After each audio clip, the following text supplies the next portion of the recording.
We're going to begin tonight by just mentioning a very well-known story from the book of Ruth. We just celebrated not long ago the holiday of Shavuot, and we read the book of Ruth, and we all know the story that the beginning of the book begins with a famine in the land of Israel, and Elimelech and his wife Naomi leave Israel with their two sons, Machlon and Kilion.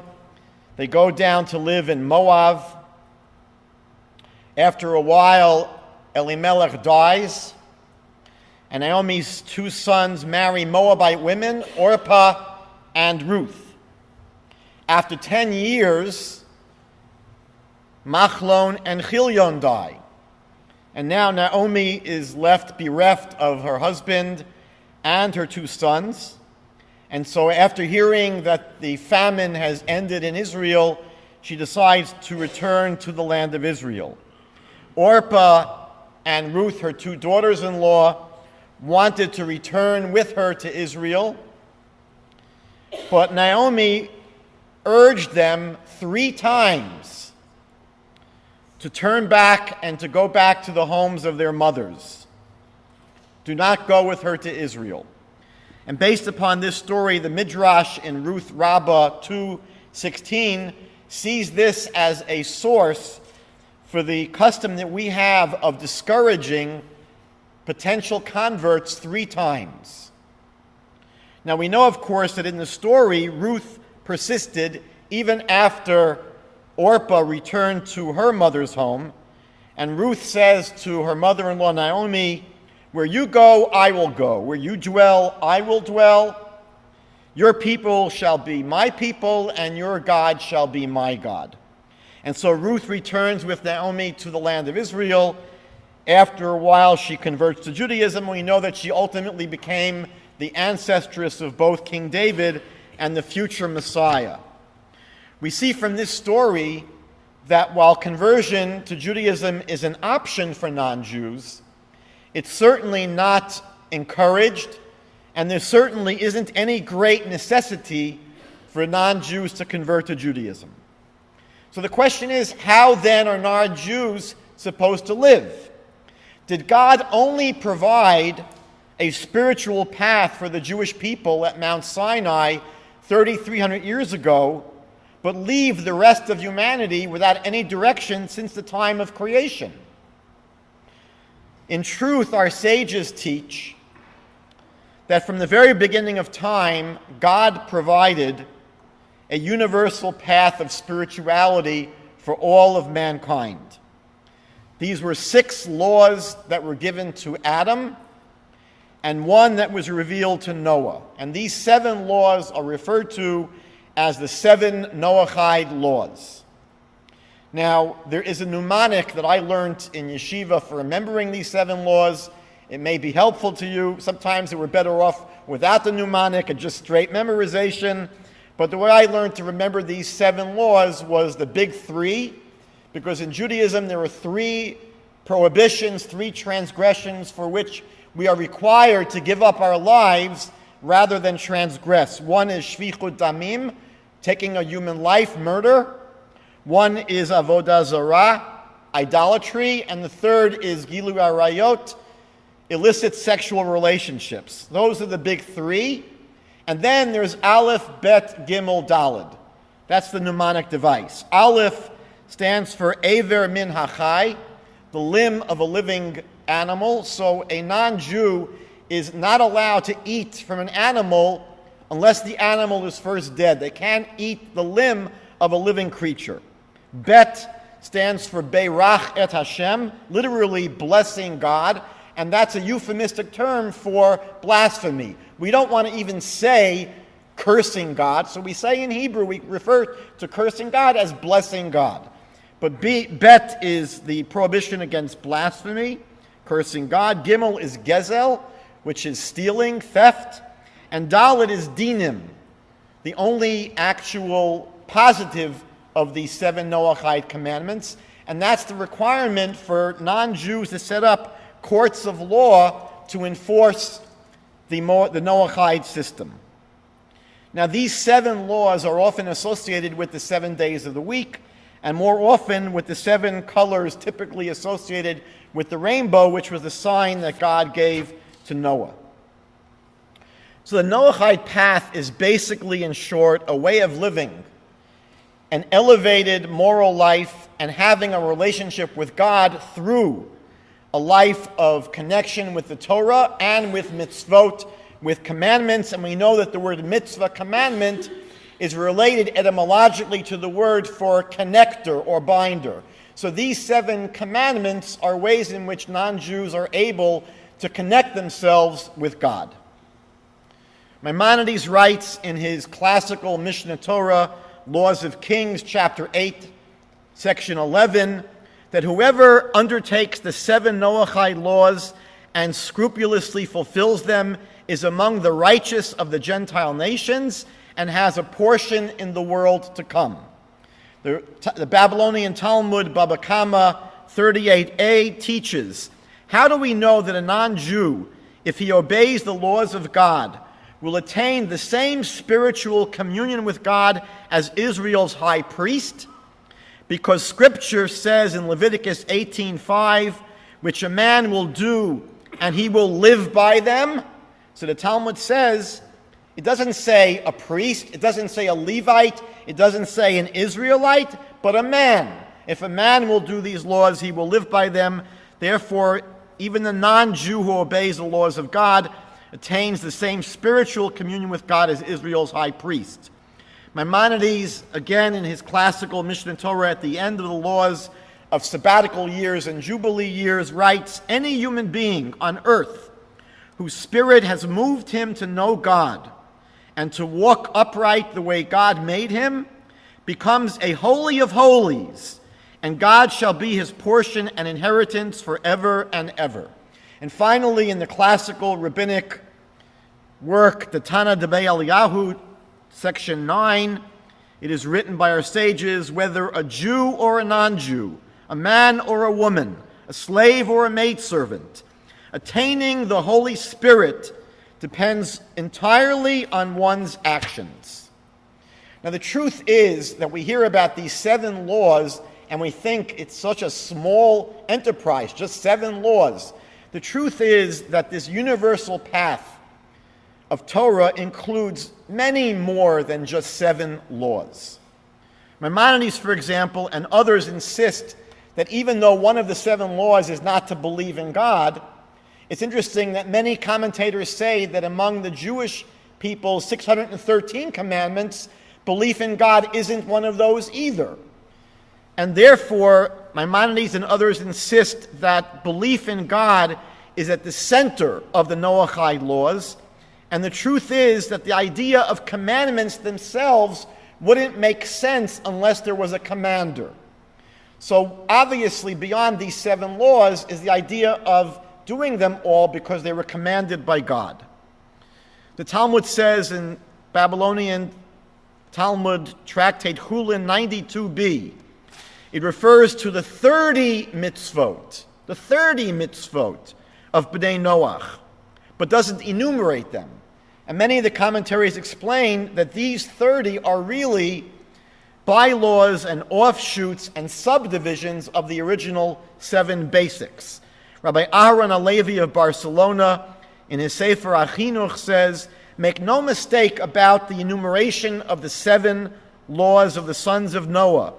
They are but categories, these 7, and they contain many particulars in each of the categories. Professor Aaron Lichtenstein's seminal study on the 7 Noachide laws revealed that they really encompass at least 66 of the biblical commandments from the traditional list of the Jewish 613. For example, one of the 7 is gezel, is theft.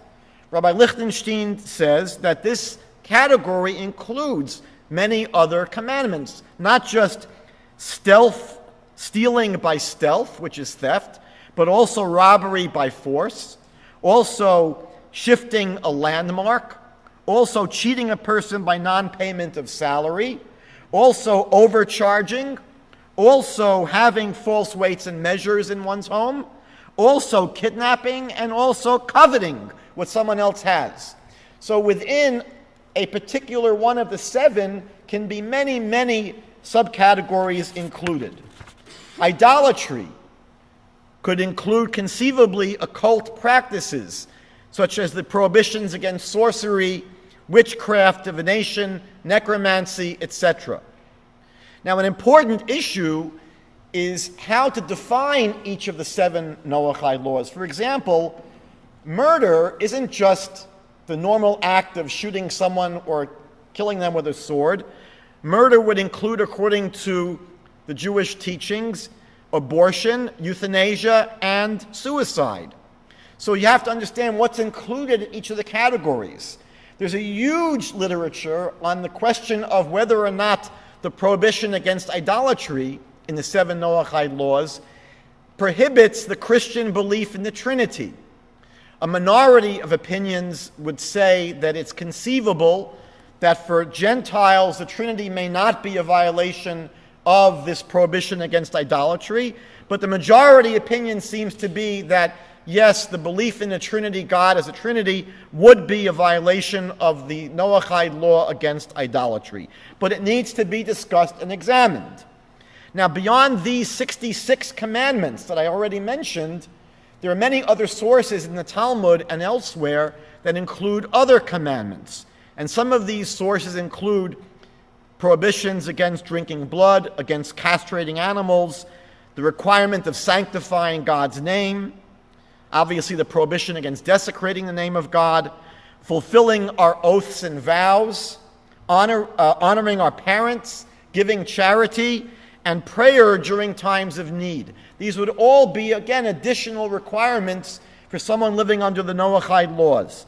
And some sources, like Rav Nissim Gaon, teaches that any mitzvah or action based upon reason and intellectual understanding would also be incumbent upon Bnei Noach. For example, in the Bible, Deuteronomy chapter 23, verses 4 and 5, the scripture criticizes the people of Moab for not coming out to meet the Jewish people with bread and with water.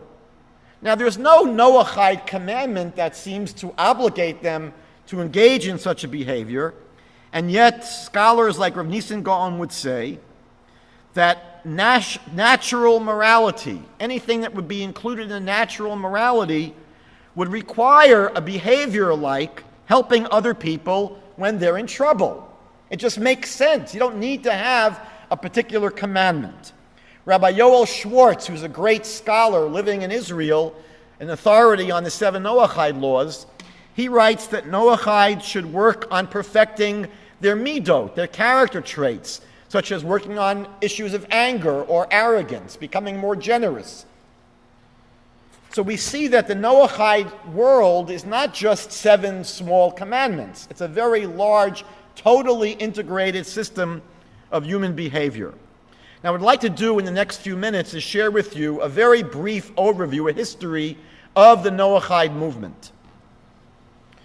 First of all, we have many midrashim, many rabbinic homilies, which speak about a yeshiva, an academy, that was founded by Shem, who was the son of Noah, and Shem's grandson Aver, and they had this academy to teach and to study the 7 laws of Noah.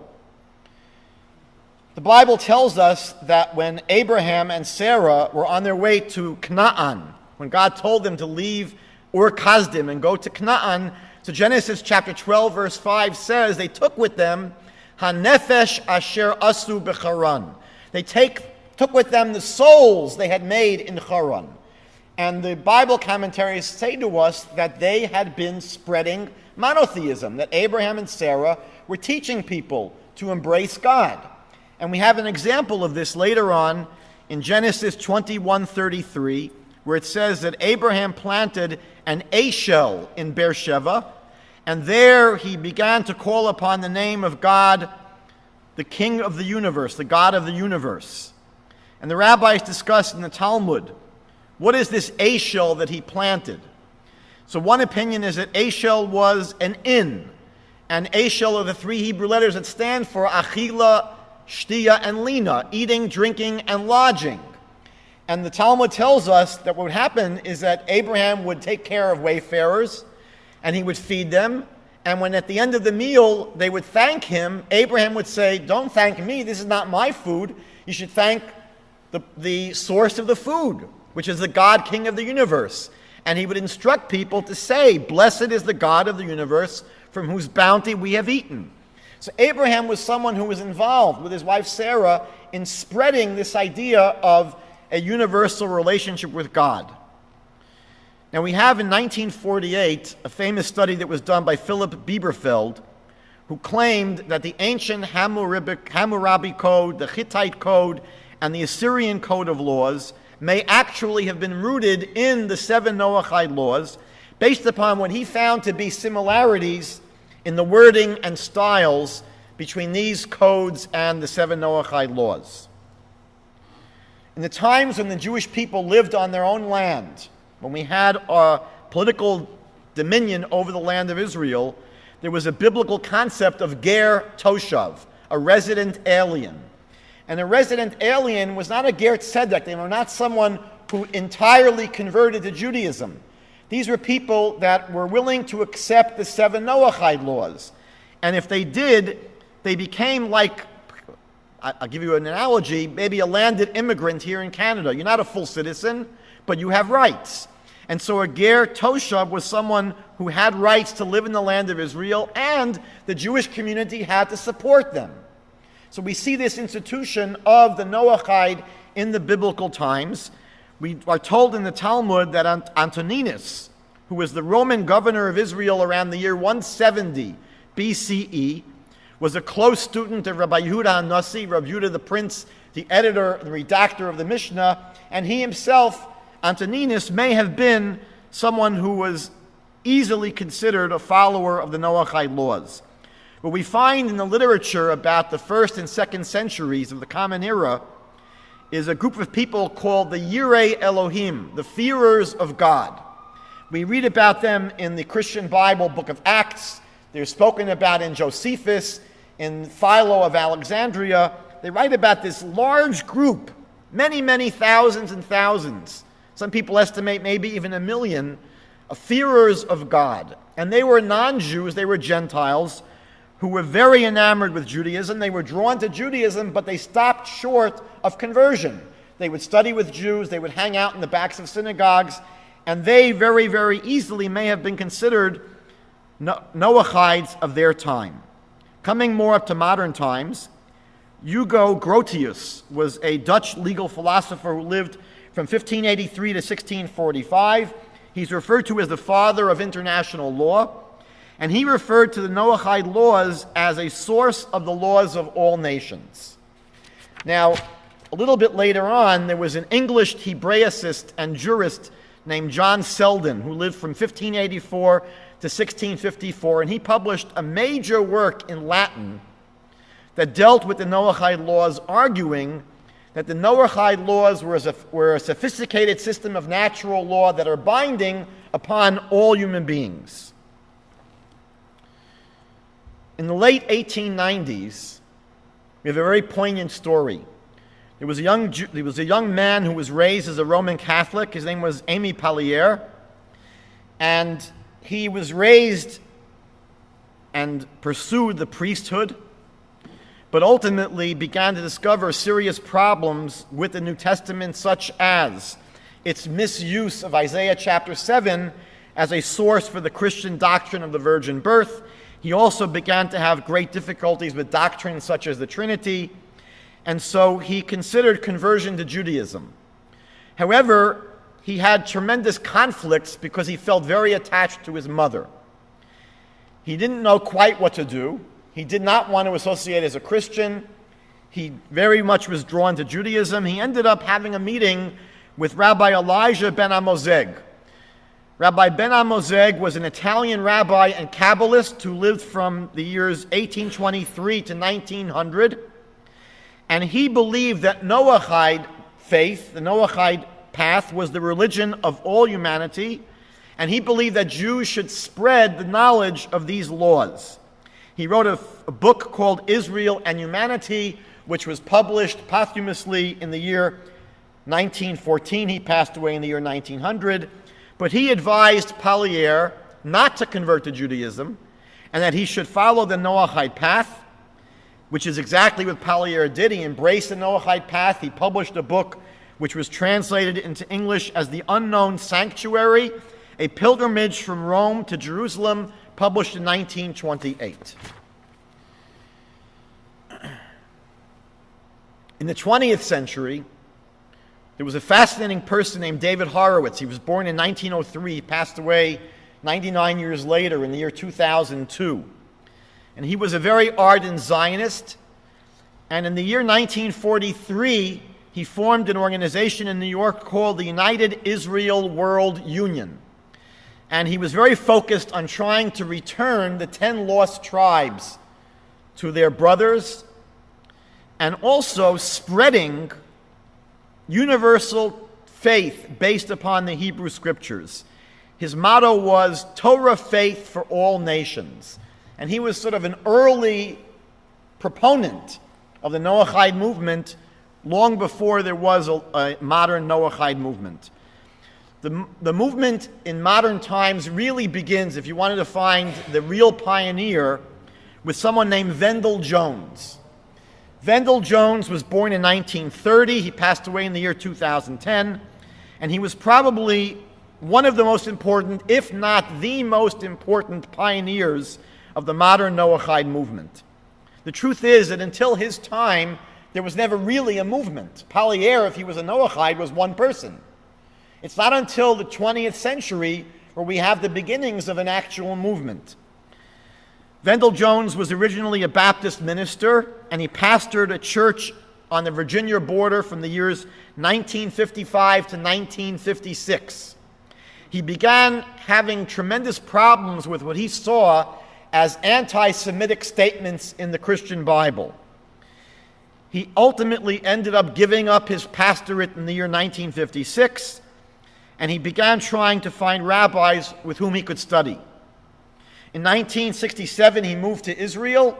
He began studying Judaica at Hebrew University, and he began getting involved with numerous archaeological projects as an amateur archaeologist. Some people say that the movie character Indiana Jones is based loosely or directly upon him. It's not so clear whether that's true. In any event, he became a full-fledged Noachide in the year 1984 and had a huge impact upon other people. Now, in the 1980s, there was a tremendous amount that was percolating in the world. And one of the things that was percolating for a while, but began really hitting hard in the 1980s, was that there had been a growing interest among Christians in understanding the roots of their own faith. And so, one of the major movers of the development of the modern Noachide movement was someone named J. David Davis. He was ordained as a Baptist minister in 1972. He became the pastor of Emmanuel congregation in Athens, Tennessee. And in the early 1980s, he began with his congregation to explore the question of who was the historical Jesus, who was Jesus. And it led them to a study of Judaism. Now, why would this Baptist church be studying Judaism? Because they discovered that Judaism was the religion of Jesus and Jesus' followers. They ultimately came to reject all Christian doctrines and beliefs that ran counter to Jewish biblical teachings. Ultimately, Reverend Davis went to the top of his church, broke off the crosses and the steeple. He lost about half of his members, but half of them stayed with him. And they began in the late 1980s to discover the idea of the Noachide path as God's original spiritual path for humanity. They developed an interest in following this path. They needed to have people teach them. They finally discovered there was a local rabbi, Rabbi Michael Katz, who was originally from South Africa, and they were able to arrange for Michael Katz to teach them, and this former Baptist church became a Noachide center in Athens, Tennessee. As you can imagine, they describe Athens, Tennessee as the Bible Belt's buckle, and they received a tremendous amount of hostility and opposition from other Christians in the area. Jack Saunders was another Christian Baptist minister who led a church in Georgia at the same time, and he went through a very similar journey to J. David Davis. One day, after studying the origins of Christianity and the historical Jesus for many, many years, he announced to his entire church that Isaiah chapter 7 had nothing to do with the virgin birth of a Messiah. Many of his congregants left, but those that stayed with him to start a Bnei Noach study group at this former Baptist church. One other important personality is James Tabor, who today is the chair of the Department of Religious Studies at the University of North Carolina in Charlotte. Professor Tabor was a deeply religious evangelical Christian in his high school and university years. His focus of study became early Christianity. And in the 1960s, he began a long quest to discover the historical Jesus and came to believe that ultimately Christianity was really a development more of Paul than of Jesus. And he believed that Paul veered away from the Jewishness of the original Jesus movement. Professor Tabor published two important books on this subject. He published The Jesus Dynasty in 2006, and he published Paul and Jesus in 2012. But in 1991, Professor Tabor published the first edition of his personal spiritual manifesto that is called Restoring Abrahamic Faith. And in this book, he explores what he believes was the ancient spiritual path of righteous people like Noah, like Chanoch, Shem, Ever, Melchizedek. And the book centers on three major themes. The first theme is knowing God, the one true God who's the creator of the entire universe.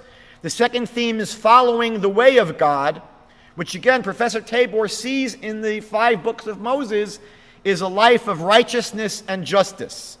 And finally, the third element is participating in God's plan for the redemption of the world through the teachings of the Jewish people. Now, it's important for me to point out that it wasn't only these 3 gentlemen who were involved with this incredible journey, personal journeys. There were many, many Christians at the same time that were going through similar journeys. It's important for us to understand that at the very same time, Jewish people were getting involved with this movement. The Lubavitcher Rebbe, Rav Menachem Mendel Schneerson, gave a talk in 1987 encouraging his Hasidim to influence non-Jews to begin observing the Noachide laws as a way to help make our world a dwelling place for God and to prepare the way for the coming of the Messiah. In 1981, Professor Aaron Lichtenstein, I mentioned it before, published his seminal work, The 7 Laws of Noah, which is a crucial source book for people that want to understand what these 7 laws are all about. That was back in 1981. The second edition came out in 1986. I mentioned before Rabbi Yoel Schwartz from Jerusalem. He's an expert on the Noachide laws, and he wrote a book in Hebrew called Or La'amim, which was written basically to encourage people to follow the Noachide path. And this book was translated into English and published as a light unto the nations in 1988. Here in Toronto, we have with us Professor David Novak living here. He published a 480-page work in 1983 called The Image of the Non-Jew in Judaism, which focuses on the Noachide laws. In 1987, a very important book called The Path of the Righteous Gentile was published by Chaim Chlorfin and Yaakov Rugalski, which presented really almost a practical hands-on guide to what Bnei Noach should be doing in their lives. In 1991, Aryeh Gallon, I think back then he was going by the English name Lowell, but Aryeh Gallon founded an organization called Root and Branch Association in 1991 to promote cooperation between the state of Israel and other nations, and between Bnei Yisrael and Bnei Noach, children of Israel and children of Noah. And in 1991, he published the first edition of his Noachide guide guide, which was a massive guide to Noachide resources and leaders throughout the world. Now, this synergy between these activists, these early Christian activists or former Christian activists, and these Jewish teachers led to the launching of the modern Noachide movement and its spreading in modern times. In 1990, Vendell Jones organized a major conference in Fort Worth, Texas. It was attended by Noachides and by rabbis from both the United States and Israel, and there they formed the Agudat Kerem B'nai Noach, the Union of the Vineyard of the Children of Noah.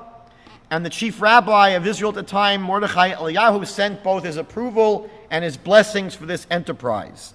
On March 20th, 1990, President George Bush signed into law a joint resolution of both houses of Congress recognizing the 7 Noachide laws as the bedrock of society from the dawn of civilization, and he urged the United States to return to the moral and ethical values contained in the 7 Noachide laws.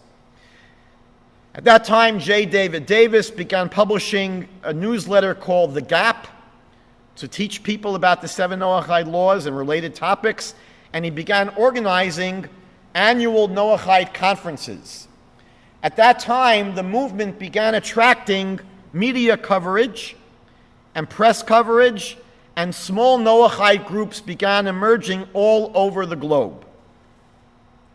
Now, when things really change is with the development of the internet. That's when things begin to explode. It's interesting and ironic that it was on the internet when many, many Christians for the first time began to read a Jewish perspective on both the Bible and on Christianity. And ironically, they were reading these Jewish perspectives on Christianity because Jews were responding to missionary propaganda. So because Jews felt compelled to put out on the internet the Jewish response to Christianity, it wasn't only Jews reading that material. You had thousands and thousands of Christians that for the first time were exposed to what Judaism teaches. And many Christians began to become influenced by what they were learning on the internet. Around that time, Michael Dallin, who is an attorney from Detroit, formed the Rainbow Covenant Foundation. It was later changed to the First Covenant Foundation. He organized this with both Jack Saunders and Rabbi Michael Katz. Again, it's an organization that serves as a think tank and an organization as a resource to people that are B'nai Noach or potential B'nai Noach. In 2005, Israel's controversial nascent Sanhedrin, there was an effort to reestablish the Jewish High Court in Israel. It has not been accepted by all of Jewry, but there was at least this attempt. It's led by the very esteemed Rabbi Adin Steinsaltz. In 2005, they formed a High Council of B'nai Noach. Now, what would a movement be without politics and controversy? So shortly after the formation of this High Council of B'nai Noach, a member, Billy Jack Dial, split off from this group and formed his own United Noachide Council in 2006. The United Noachide Council launched Wiki Noah in 2010, which is a massive online resource about the Noachide laws and Noachide movement. Some other recent developments. One of the more popular Jewish groups today in the world, which is gaining popularity, is Breslov, which is a Hasidic movement that in recent years has been getting a tremendous amount of exposure and spread to a great extent through the publication of a book by Rabbi Sholem Arush called The Garden of Emunah, which was translated into English by Rabbi Lazer Brody, and it's become a huge international bestseller. I think easily over 1 million copies were sold, which tells you that it wasn't only Jews reading this book. It attracted a huge non-Jewish readership.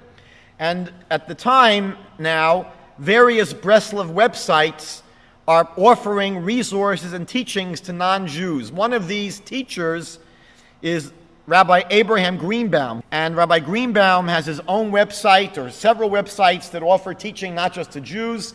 and he is closely affiliated with the Native community in Houston, Texas. I was there not long ago lecturing. It was an amazing Noachide community. They just recently got their own space. They used to meet in a hotel. Now they have their own meeting space. It's led by someone named Rod Bryant, who was a former pastor at a large Protestant church. And aside from leading Nativ, Rod has a weekly radio program on Arutz Sheva now called A Light to the Nations, which focuses on the Noachide movement. Now, one of the most exciting recent developments, and this is just hot off the press, this is only in the last few months, but I think one of the most exciting recent developments was the launching of an online program called the Noachide Laws Course, which is taught by Yeshivat Pirchei Shoshanim. Now, Pirchei Shoshanim is a massive online study program. They have programs where people can actually learn and get ordained as rabbis. They have many other courses, and they recently undertook to develop a program to teach the Noachide laws. What is unique about this particular program is that there are rabbis and there are rabbis. There are rabbis that are rabbis, but there are rabbis that what you'd call scholars in Jewish law. And the people that are involved with the Noachide Laws course are outstanding, internationally acclaimed Torah scholars of the first rank. And it's a course that's being organized by a number of people in tandem and cooperation. It's going to be covering almost every relevant area of practical law for Bnei Noach, and they are right now online. I think they're only in their 10th or 12th session, but it's going to be a very long course. They're hoping after they teach this course for a few times to put together a resource guide that may be published. But this is really the first time that we've had outstanding Talmidei Chachamim, outstanding Torah scholars that are weighing in on the practical issues of the application of Noachide law. It's one thing to deal with Noachide law in theory, but you really need specialists in Jewish law to develop the practice. I think many people believe that the Noachide movement is a prophetic end-time phenomenon. The prophet Zechariah in chapter 8, verse 23, and many other scriptures in the Jewish Bible speak of a time when non-Jews will turn to the Jewish people seeking spiritual guidance. For most of Jewish history, this might have sounded like science fiction. For most of our history, the world has been trying to kill us. And we couldn't imagine there's going to be a time when people are saying, please teach us about God. But that has been exactly what's been happening with the emergence of the modern Noachide movement. I've personally been both inspired and humbled by the people that I've met since my initial meetings with J. David Davis and Jack Saunders and James Tabor back in 1990 and 1991, when this movement was first getting off the ground. Together with the Jewish educational institution Nishma here in Toronto, run by Rabbi Benjamin Hecht, we brought J. David Davis to Toronto in 1996 for a series of lectures and meetings with local rabbis. Over 400 people came to a program we organized for the Jewish community at Sharei Shemayim Synagogue. And then we had a special program for the general non-Jewish community at the North York Public Library, where over 100 people enthusiastically received J. Davis's presentation.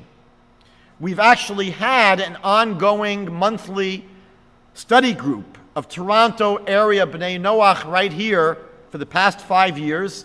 And I've also been in touch with a small Noachide group that is meeting in Montreal. I want to let you know that after we developed our own YouTube channel at Jews for Judaism, I've been receiving hundreds of emails and Facebook messages from all over the world by non-Jews that have been impacted by our YouTube videos. Many of them are now exploring the Noachide path. Yesterday, I actually posted on my Facebook page a short video of a Noachide study group in the Philippines that is a group that I've been in touch with. I just want to end by sharing with you a number of challenges that are facing the Noachide community today. Number one, many Noachides today come from Christian backgrounds, and they bring with them sometimes baggage. The baggage includes an aversion to what they don't see explicitly taught in the Bible, and therefore they have somewhat of an ambivalent attitude toward the oral law and rabbinic authority. This is something ultimately which will have to be worked out. I think over time they will lose their allergy. I speak to many of these former Christians who really have an aversion to the Talmud but know nothing about it. And often and usually when they expose themselves to these rabbinic teachings, they become very impressed and they lose their allergies. Number two, it's critical that the Noachide movement develop leadership and receive more support from rabbis and more acceptance by the Jewish community. I must tell you that in the late 90s, when I first met them, the Jewish community was a little bit nervous about who these people were. Were they Christians trying to infiltrate the Jewish community? Who are they? They seemed weird. We had no idea who they were. And now, since those early days, there's more of a comfort level that's been developing, more, I think, a growing acceptance in the general Jewish community for the Noachide movement, and as we just saw a few minutes ago, an increasing effort by rabbis to support this movement. Number three, today the Noachide community is basically a virtual community. It basically lives online. And for the community to really survive, it's going to have to develop real communities, brick and mortar, flesh-to-flesh communities, not just virtual communities. One of the greatest problems facing the Noachide movement today is that it's a very lonely kind of life. Often, people that are B'nai Noach might be the only one in their city, or maybe one of a handful in their city. And it's hard to imagine having a real spiritual life when you're thinking about who am I going to date? Who are my children going to marry? Who are we going to associate with? Who's my community? Who are my peers?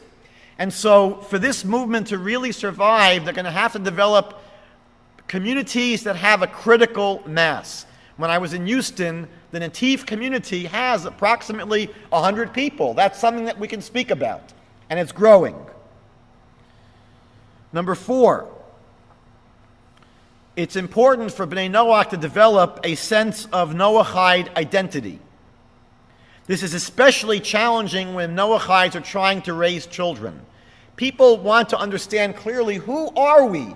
How do we self-identify? How do we identify to other people? Do we tell people we're part of the Jewish community? What is our relationship to the Jewish community? Are we semi-members, members, associates? And how are we supposed to tell our children who we are?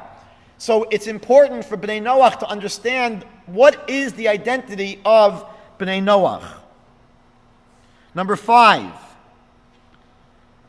a very delicate question, but how much Jewish practice should and can Noachides take on? You should know that many B'nai Noach are drawn to Jewish practice, to following practices of Judaism. And the question is, how much of this practice should they take on and can they take on? For example, things like prayer rituals, Shabbat, holidays, mezuzah, etc. These are complex issues that are only now being addressed by competent rabbinic authorities for the first time in history. 1,000 years ago, 500 years ago, great rabbis were not being asked these questions.